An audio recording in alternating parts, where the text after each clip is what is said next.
ಶೈಕ್ಷಣಿಕ ಪ್ರವಾಸಕ್ಕೆ ಹಸಿರು ನಿಶಾನೆ ಕರ್ನಾಟಕ ದರ್ಶನ 2026 ಕರ್ನಾಟಕ ಸರ್ಕಾರ ಹಾಗೂ ಪ್ರವಾಸೋದ್ಯಮ ಇಲಾಖೆ ವತಿಯಿಂದ ಏರ್ಪಡಿಸಿದ ಶಾಲಾ ಮಕ್ಕಳಿಗೆ ಉಚಿತ ಕರ್ನಾಟಕ ದರ್ಶನ ಕಾರ್ಯಕ್ರಮಕ್ಕೆ ಇಂದು ಸವದತ್ತಿಯ ಶಾಸಕ ಮಾದರಿ ಶಾಲೆಯ ಆವರಣದಲ್ಲಿ ಚಾಲನೆ ನೀಡಲಾಯಿತು.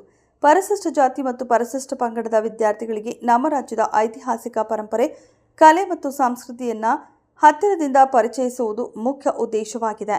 ಪುಸ್ತಕದ ಜ್ಞಾನದ ಜೊತೆಗೆ ಇಂತಹ ಪ್ರಾಯೋಗಿಕ ಪ್ರವಾಸಗಳು ವಿದ್ಯಾರ್ಥಿಗಳ ಜ್ಞಾನದ ಅರಿವನ್ನು ಹೆಚ್ಚಿಸಿ ಅವರ ವೈಯಕ್ತಿಕ ವಿಕಸನಕ್ಕೆ ಸಹಕಾರಿಯಾಗಲಿವೆ. ಪ್ರವಾಸಕ್ಕೆ ತೆರಳುತ್ತಿರುವ ಎಲ್ಲ ವಿದ್ಯಾರ್ಥಿಗಳ ಪಯಣ ಸುಖಕರವಾಗಿರಲಿ. ಜಿಲ್ಲಾ ವರದಿಗಾರರು ಅಸ್ಲಾಂ ನಿಪಾಣಿ.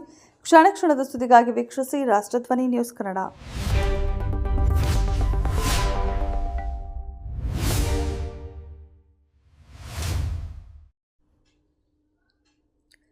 ಸವದತ್ತಿಯಲ್ಲಿ ಕಡಲೆಕಾಳು ಖರೀದಿ ಕೇಂದ್ರ ಉದ್ಘಾಟನೆ. ಸವದತ್ತಿ ಯಲ್ಲಮ್ಮ ಮತಕ್ಷೇತ್ರದ ರೈತ ಬಾಂಧವರ ಅನುಕೂಲಕ್ಕಾಗಿ ಕರ್ನಾಟಕ ಸರ್ಕಾರ ಹಾಗೂ ಕೇಂದ್ರ ಸರ್ಕಾರದ ಬೆಂಬಲ ಬೆಲೆ ಯೋಜನೆ ಅಡಿ ಕಡಲೆಕಾಳು ಖರೀದಿ ಕೇಂದ್ರವನ್ನು ಇಂದು ಅಧಿಕೃತವಾಗಿ ಉದ್ಘಾಟಿಸಲಾಯಿತು. ರೈತರು ಕಷ್ಟಪಟ್ಟು ಬೆಳೆದ ಬೆಳೆಗೆ ನ್ಯಾಯಯುತ ಬೆಲೆ ಸಿಗಬೇಕು ಎಂಬ ಉದ್ದೇಶದಿಂದ ಈ ಖರೀದಿ ಪ್ರಕ್ರಿಯೆಯನ್ನು ಆರಂಭಿಸಲಾಗಿದೆ. ರೈತ ಬಾಂಧವರು ಈ ಯೋಜನೆಯ ಸದುಪಯೋಗ ಪಡಿಸಿಕೊಳ್ಳಬೇಕು.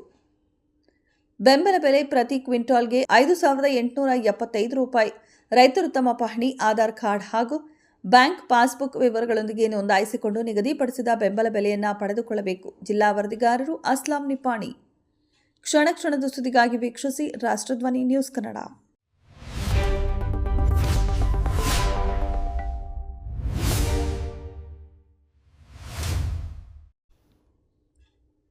ಸವದತ್ತಿಯ ಮಹಾಮುನಿಕೆರೆ ರಸ್ತೆ ಸುಧಾರಣೆಗೆ ಚಾಲನೆ.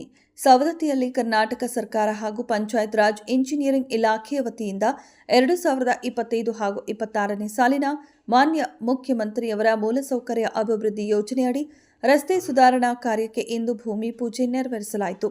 ಸವದತ್ತಿ ಪಟ್ಟಣದ ರಾಜ್ಯ ಹೆದ್ದಾರಿ 201ರಿಂದ ಮಹಾಮುನಿಕೆರೆ ರಸ್ತೆ ಅಂದಾಜು ಮೊತ್ತ 50 ಲಕ್ಷ ರೂಪಾಯಿ ಅನುಷ್ಠಾನವಾಗಿದೆ. ಮಹಾಮುನಿಕೆರೆ ರಸ್ತೆಯ ಸುಧಾರಣೆಯಿಂದ ಸಾರ್ವಜನಿಕರ ಹಾಗೂ ವಾಹನ ಸವಾರರ ಸಂಚಾರಕ್ಕೆ ಹೆಚ್ಚಿನ ಅನುಕೂಲವಾಗಲಿದೆ. ಜಿಲ್ಲಾ ವರದಿಗಾರರು ಅಸ್ಲಾಂ ನಿಪಾಣಿ.